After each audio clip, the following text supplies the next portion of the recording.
But I will say, so let's tie it into real estate real quick. So Max, I think it was a week or two ago, you said, hey, we're going to go shoot ads. I'm like, cool. But what for? You're like, oh, it's for real estate. I'm like, okay, well, why do you need me with the camera? He's like, no, you're going to get in front of the camera. Correct. And that's fun. Yeah. And we shot. So we do. So here's some of our marketing that we do a lot of PPC ads. We do YouTube ads, and we do Facebook ads for sellers. And I wanted to beta test him in front of the camera and me in front of the camera. Now, what that means, that's just the A and B test. You got this black dude in front of the camera, then you're gonna have this white dude in front of the camera. And I wanted to test to see what the response rate would be. So I have a real good guy that runs my PPC ads, my Facebook ads, and stuff like that. And this is the type of stuff that you guys have to, test. And being able to test that stuff is important. But let's move into the side of creating a brand and why it's important to create a brand, and really just understanding marketing in general. By the way, creating a brand is so important that if me and Dwayne and Matt would not be here if he didn't have the idea to create the brand, and we took on the daily responsibilities of that. Correct. The brand pays. Like, the brand pays. I will say the brand pays. Somebody's like, William, you know what A and B testing is. NWO shirt is fresh. Yeah. So one of the big things is you have to create a personal brand. And people say, well, what do you mean by personal brand?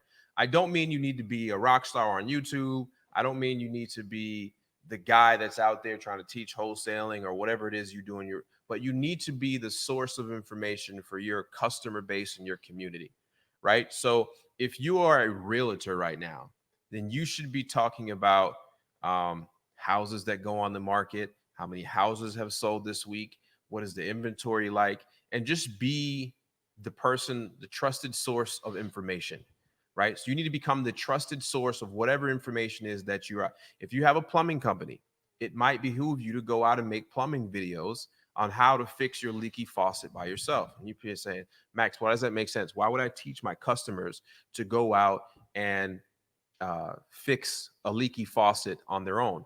Well, the idea behind that is that people are gonna search for stuff anyways. They're gonna start.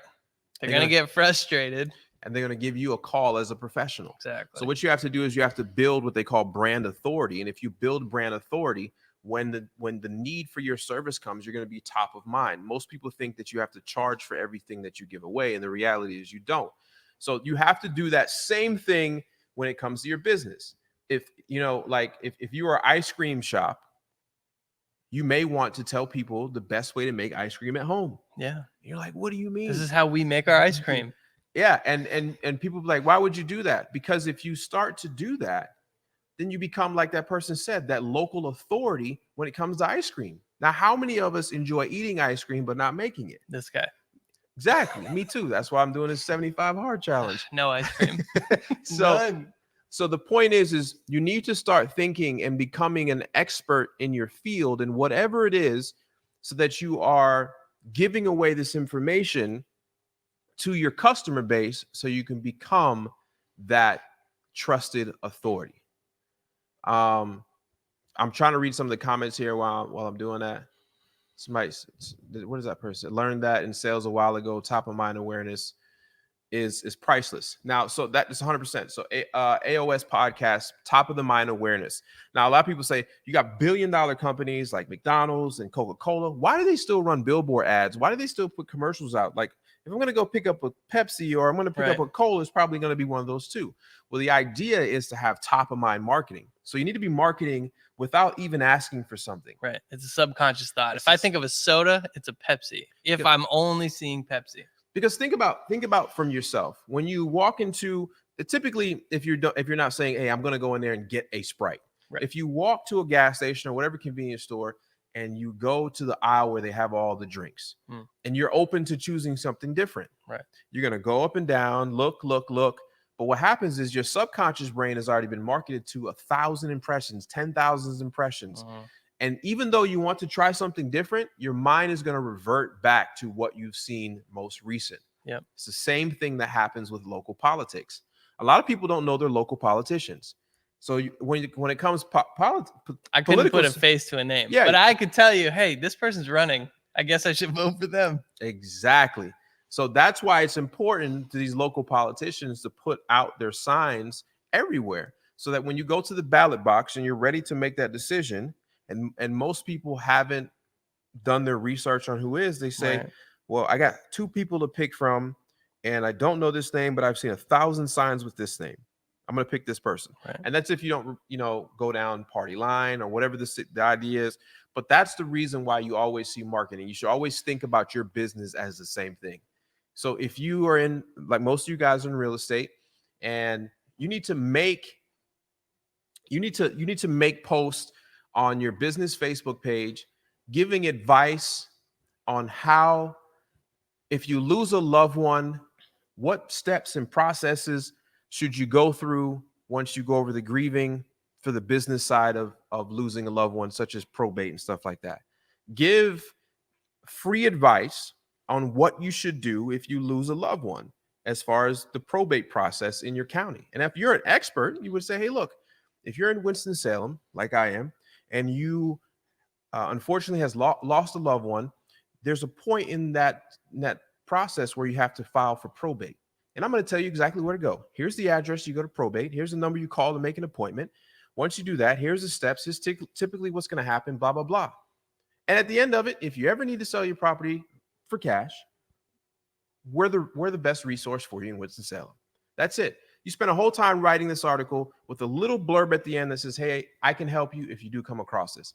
And that is where a lot of people go wrong. They're always marketing to ask. On the attack too Correct. much. So basically what you did with that example is you gave the person permission that when they are ready to do what they're going to do already, they're going to do this. It's at some point. And when you're ready, I'm here for you. Yeah. So let's go to Law Clerk on Demand, and let's bring that question up, because I think this is a pretty good one.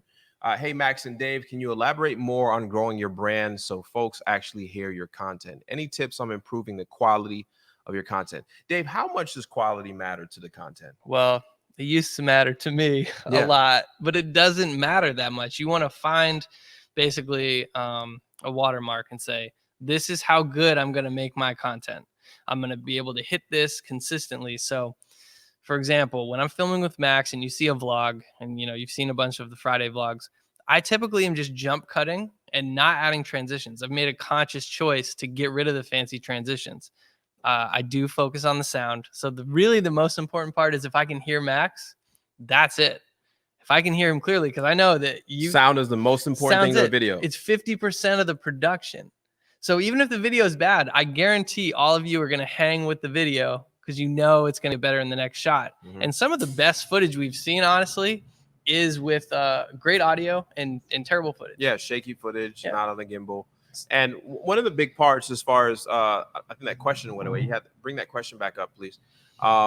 Is how do you grow your brand so people actually hear your content? You have to be consistent with it. And it's funny because I'm the least consistent. And the only reason I give myself a pass is because my job is to make your content. Yeah, your job is. Now I'm getting to a point where I can have my own consistent content. I mean, that's a discussion for another day. Yeah. But so as far as like Maxwell Harding Agency, I built that whole website. We're consistent with the guys. And then Max's stuff, you see 3 posts a day on Instagram. And then he's doing his organic stuff on TikTok. We're going to have at least 1 vlog on YouTube. And then what we do is we'll cut up the rest of the content. So throughout the week, you might see a piece of the live. You might see a piece of something else, like theme-based topic.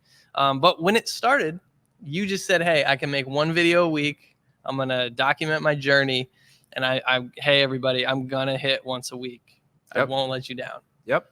And that's kind of the process, is to make sure you're consistent. Make sure you're giving valuable content to whoever it is. So you got to think like that plumber. You got to think like Coca-Cola. You need to be giving valuable content, and you have to more worry about, it depends. Like in a business, you want to, a lot of people try to create content, then it becomes very hard. You start to think and ponder what you should shoot and not shoot. A lot of what we do is we document. So a lot of these guys are my film crew, and the guys that do my marketing, they are with me 8+ hours a day with a camera. So they're capturing a lot. It's about what, 40 hours. And we cut it down to, you probably see 20 less than an hour. Yeah. Less than 30 minutes. So it's 40 hours of content turns into a 40-minute vlog, right. 35-minute vlog.